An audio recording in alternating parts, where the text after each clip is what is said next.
இருக்கிறதுல எதுக்குமே நேரம் இல்லை. சாப்பிட நேரம் இல்லை, தூங்க நேரம் இல்லை, ஒரு வேலையை பார்க்க நேரம் இல்லை, எதுக்குமே நேரம் இல்லை. அதே மாதிரி இப்போ காதலிக்கவும் நேரம் இல்லை. நான் என்ன சொல்கிறேன்னு கண்டிப்பாக புரிஞ்சுக்கணும்னு நினைக்கிறேன். ஸோ காதலிக்கு நேரம் இல்லை படத்தில் ரிவ்யூ பார்த்து இந்த வீடியோவில் பார்க்க போகிறோம். ஸோ வாங்க வீடியோக்குள்ளே போகலாம்.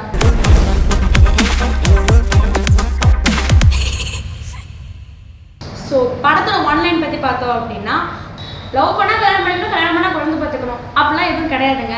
ஏன்னா இப்போ குழந்தை பார்த்துக்கிறதே இந்த உலகத்துக்கு ஒரு பாரம் அப்படின்ற மாதிரி வந்துட்டு ஒரு தாட் ப்ராசஸில் இருக்கிற ஒரு ஸ்ட்ரக்சரல் இன்ஜினியரான ஒரு ஹீரோ. அண்ட் வந்து பார்த்தோம் அப்படின்னா, ஒரு லவ் லைஃப்பில் ஒரு என்கேஜ்மெண்ட் ஆகுது, ஒரு கல்யாணம் ஆக போகுது அப்படின்ற இருக்கிறவங்க கூட அவங்க சீட் பண்ண ஒரு ஏமாற்றத்தில் இருக்கிற ஒரு ஹீரோயின். ஸோ இவங்க ரெண்டு பேர்த்துக்கு நடுவில் அந்த படத்தில் எப்படி ஒரு ரிலேஷன்ஷிப் வந்து ட்ராவல் ஆகுது, எப்படி அவங்க எமோஷன்ஸ் வந்து எக்ஸ்பிரஸ் பண்ணுறாங்க. ஸோ இதெல்லாம் வந்து ஒரு பொயட்டிக்காக வந்து நமக்கு கொடுத்துருக்காங்க இந்த படத்தில். The way you look at her. Can you get out please? நீ இப்படியே இருந்து ரொம்ப வருஷமா பழகிட்ட sir. That you are in love with Shreya. So இந்த படத்தோட டேரக்டர் அவங்கள பற்றி நான் கண்டிப்பாக சொல்லி ஆகணும். கிருத்திகா உதயநிதி அவங்க. ஸோ எனக்கு அவங்கள வந்து ஸ்டார்டிங் இந்த வணக்கம் சென்னை படமே வந்து செம்மையாக கொடுத்துருந்தாங்க. அதே மாதிரி தான் ஒரு ஃபீல் குட், ஒரு பொயட்டிக்கான ஃபிலிம் இது. ஒரு மனுஷங்க வந்து அவங்க எக்ஸ்பிரஸ் பண்ணுறது, அவங்களோட ரிலேஷன்ஷிப் எல்லாத்தையுமே வந்து மியூசிக் மூலியமாகவும் ஒரு டைலாக்ஸ் மூலியமாகவும் அவ்வளோ சூப்பராக வந்து நம்ம எக்ஸ்பிரஸ் பண்ணியிருக்காங்க. ஸோ இப்போ வர நவடேஸ் நிறைய மூவிஸில் வந்து வைலன்ஸ், ஒரு கத்தல், இறைச்சல், ஸோ ஒரு சாங்ஸ் எடுத்தாலே நம்ம வந்து கத்திட்டு இறைச்சிக்கிட்டு ஒரு டம்மு டும்மு அப்படின்ற ஒரு பேஸில் தான் வந்து சாங்ஸ் வருது. டைலாக்ஸாக இருக்கலாம், ஒரு ஆக்ஷன் சீக்வன்ஸ் இருக்கலாம், எல்லாமே வைலன்ஸ் தான் வரும்போது இப்படி ஒரு கவிதைத்துவமான படம் வந்து நம்ம பார்க்கறதுக்கு ரொம்பவே நல்லா இருக்கு. ஸோ ஆஸ் ஐ செட், இந்த படத்தோட ஜானர் வந்து ரொமான்ஸ் ட்ராமா. ஸோ ஒரு ரொமான்ஸ் ட்ராமா ஃபிலிம்னா வந்துட்டு எல்லாமே வந்து பக்காவாக அமையணும். அதுக்கேற்ற மாதிரி வந்து டைலாக்ஸ் பார்த்தீங்கன்னா, அந்த ஒரு 2 டைலாக்ஸ்குள்ளே எடுக்கிற பாஸ், அந்த பாஸில் கூட ஒரு மியூசிக்ங்க. ஸோ இப்போ இளையராஜா அவங்க வந்து ஒரு இன்டர்வியூவில் நிறைய இடத்துல சொல்லியிருப்பாங்க. இப்போ என்னன்னா வந்து ஒரு 2 டைலாக் இடையில அந்த ஒரு மௌனமே வந்து ஒரு மியூசிக் மூலயமா நம்மளை வந்து ஆடியன்ஸ் வந்து பேச வைக்கலாம், அவங்க ஒரு ஃபீல் பண்ண வைக்கலாம், எக்ஸ்பிரஸ் பண்ண வைக்கலாம். பேசிக்க மாட்டாங்க, மௌனமாக இருந்திருப்பாங்க, பட் அதுவே நமக்கு ஒரு ஃபீலிங்ஸ் வந்து உள்ள கிரியேட் பண்ணும் அப்படின்றது வந்து சொல்லியிருப்பாங்க. ஸோ அதே தான் வந்து இந்த படத்தில் வந்து செம்மையாக வந்து ஒர்க் அவுட் ஆயிருக்கு. ஸோ நிறுத்தி நிதானமாக எங்கே பாஸ் பண்ணணும், எங்கே டைலாக் டெலிவரி பண்ணணும், எங்கே மியூசிக் வரணும், அந்த மியூசிக் எப்படி இருக்கணும் அப்படின்றத வந்து பக்காவாக வந்து ஒரு பேக்டாக தான் கொடுத்துருக்காங்க.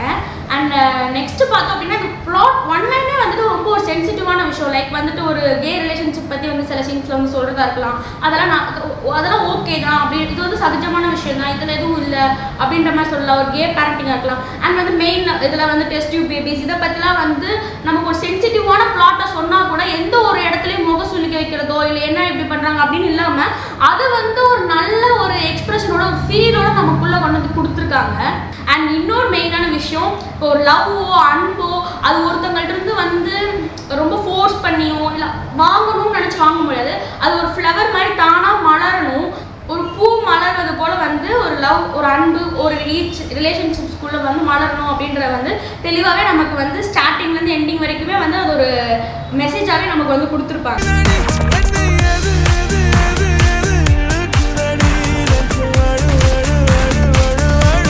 ஸோ படத்தோட மெயின் ப்ளஸ் பாயிண்ட் அப்படின்னு பார்த்தோன்னா மியூசிக்.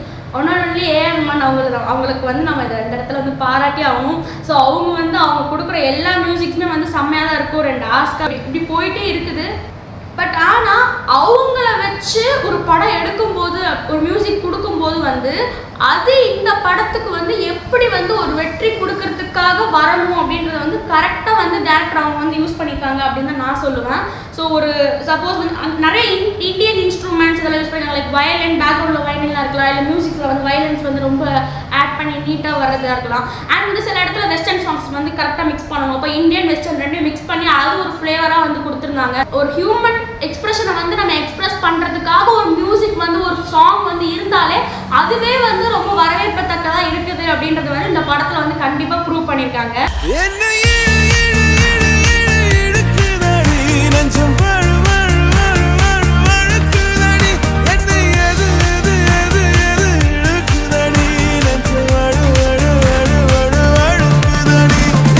அண்ட் எனக்கு வந்து இந்த ஒரு படம் பார்க்கும்போது அண்ட் எங்க டைரக்ஷன் வச்சு பார்க்கும்போது எனக்கு வந்து ஒரு ஞாபகம் வந்துச்சு. லைக் அவங்க நம்ம 1960s 1990s வரைக்கும் வந்துட்டு இருந்த நிறைய டேரக்டர்ஸோட அந்த டச் வந்து இந்த படத்தில் கண்டிப்பாக இருந்துச்சு.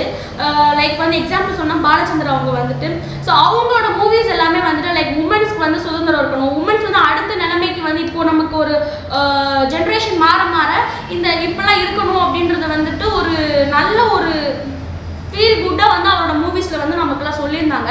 4 மாத குழந்தைய வயிற்றுல வச்சுக்கிட்டு இப்போ வந்து அப்பா யாருன்னு கேட்குறா.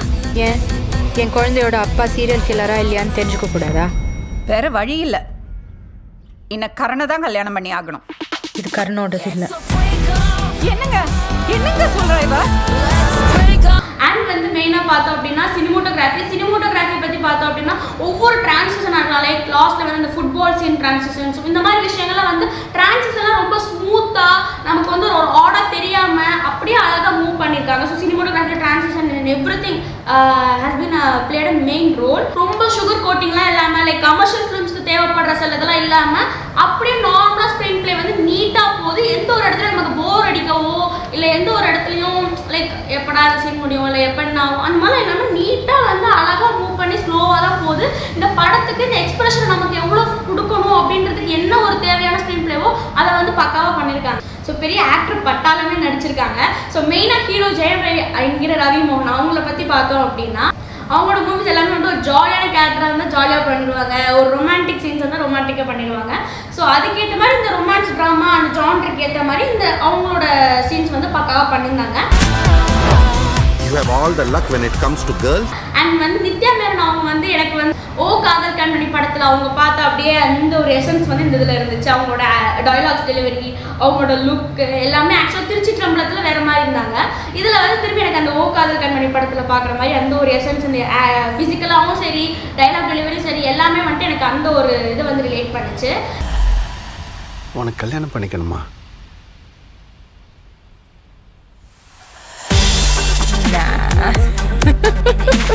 ஜெயவரவி அவங்களோட ரெண்டு ஃப்ரெண்ட்ஸ் இருக்காங்க, யோகி பாபு அவங்களும் வினய் ராய் அவங்களும். ஸோ அவங்களும் அவங்களோட ரோல்ஸ் வந்து ரொம்ப பண்ணியிருந்தாங்க. இப்போ சில படத்துல வந்து பார்த்தோம்னா ஒரு சப்போர்ட்டிங் ரோல் வந்துச்சுன்னா ஒரு கட்டத்துக்கு மேலே காணாம போயிடுவாங்க. அது நமக்கே தோணும் லைக் நம்ம காணாம போட நல்லா கண்பட தெரியும் இவங்க என்னடா காணாம போயிட்டாங்க திடீர்னு இவங்க வந்துட்டு ட்ராவல் பண்ணிட்டு இருந்தாங்க திடீர்னு எங்கே போனாங்க அப்படின்னு தோணும்.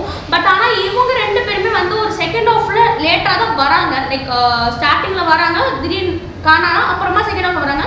ஆனால் நமக்கு அந்த மாதிரி ஃபீலே கிடையாது. பிளாட்டுக்கு ஏற்ற மாதிரி கரெக்டாக வந்து ட்ராவல் பண்ணி அவங்களோட கேரக்டரைசேஷன் கொடுத்துருந்தாங்க.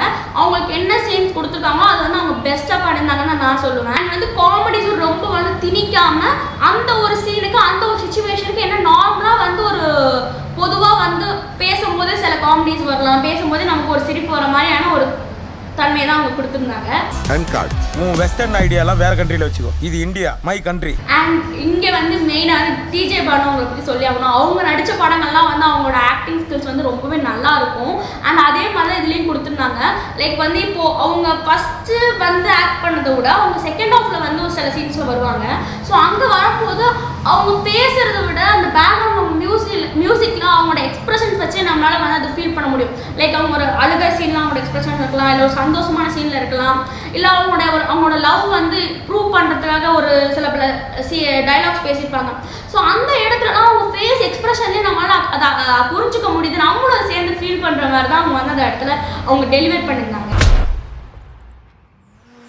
உன்னை பார்த்த உடனே பழைய மெமரிஸ் எல்லாம் ஞாபகம் வந்துருச்சு. I want us to try one more time. Lakshmi Ramakrishnan அவங்க. ஸோ லக்ஷ்மி ராமகிருஷ்ணன் வந்து நித்யா மேனன் அவங்களோட அம்மாவை நடிச்சிருக்காங்க. அண்ட் ஆன்ட்டியாக வந்து தான் வந்துட்டு வினோதினி அவங்க வந்து நடிச்சிருக்காங்க.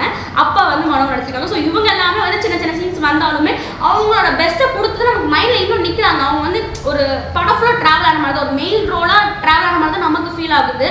என்னதான் அவங்க வந்து சில சீன்ஸில் இருந்தாலுமே அவங்க கொடுத்த அந்த பெஸ்ட்டாக நமக்கு வந்து இன்னுமே மனசில் நல்லா நிற்கிறாங்க. பேசாம நீ அந்த சிட்டியை கல்யாணம் பண்ணிக்கோ, அவன் தான் உனக்கு சரியான ஆள். சித்தி அவனுக்கு கேர்ள் ஃப்ரெண்ட் இருக்கு. யாரு அந்த தொடப்பூச்சி சொல்றியா? மெயினாக அந்த குட்டி பையனை சொல்லியே ஆகணும். சிங்ரோவன் அவன் க்யூட்டாக சப்பியாக க்யூட்டாக அழகாக அவனோட ரோல்ஸ்லாம் பண்ணியிருந்தான். ஸ்டார்டிங்கில் வந்து அவங்க ஜெயம் ரவியோட அவங்க கூட வந்து குட்டி குட்டி சண்டை சீன்ஸாக இருக்கலாம், இதெல்லாமே வந்து பார்க்கறது க்யூட்டாகவும் ரொம்ப லவபுளாகவும் இருந்துச்சு. அண்ட் ஃபைனலாக வந்துட்டு அந்த பையன் கூட வந்து அவனோட எக்ஸ்பிரஷன் லைக் வந்து ஒரு சிங்கிள் பேரண்டாக அவன் அப்பாவை மிஸ் பண்ணுறான். ஸோ இந்த விஷயங்கள்லாம் பார்க்கும்போது நிறைய பேருக்கு கண்டிப்பாக ரிலேட் ஆகிருக்கும். அண்ட் அது ரொம்பவே வந்து அந்த அவனும் வந்து ஆனால் அவனோட எக்ஸ்பிரஷன்ஸ் மூலியமாகவே நமக்கு வந்து நிறைய விஷயங்களை வந்து ஃபீல் பண்ண வச்சான், எமோஷனை வந்து எக்ஸ்பிரஸ் பண்ணியிருந்தான். ஸோ இவ்வளோ சொன்னதுல கண்டிப்பாக தெரிஞ்சிருக்கும் இது எப்படிப்பட்ட ஒரு சூப்பரான ஃபிலிம். ஆக்சுவலாக ஃபிலிம் கிடையாது, ஒரு நிஜத்தில் ஒரு லைஃப்பில் ஒரு ஸ்டோரி பார்க்குற மாதிரி தான் இருந்துச்சு. இது கண்டிப்பாக ஒரு ஃபிலிம்னே சொல்ல முடியாது. ஸோ கண்டிப்பாக இந்த மாதிரி ஃபிலிம்ஸ் பார்க்குற எல்லாருமே, ஒரு பொயட்டிக்கான ஃபிலிம்ஸ் இதெல்லாம் பார்க்கணும்னு விரும்புகிற எல்லாருமே கண்டிப்பாக இதை மிஸ் பண்ணிட கூட கண்டிப்பாக தேட்டரில் போய் பார்த்தே ஆகணும். ஸோ மிஸ் பண்ணிடாதீங்க, அப்புறம் வருத்தப்படுவீங்க. நான் இப்போயே சொல்லிட்டேன். ஸோ எல்லோரும் போய் தேட்டரில் கண்டிப்பாக பார்த்தே ஆகணும். ஸோ இன்னொரு நல்ல ரிவ்யூ வீடியோட உங்களை சந்திக்கிறேன். ஸோ பாய் பாய்.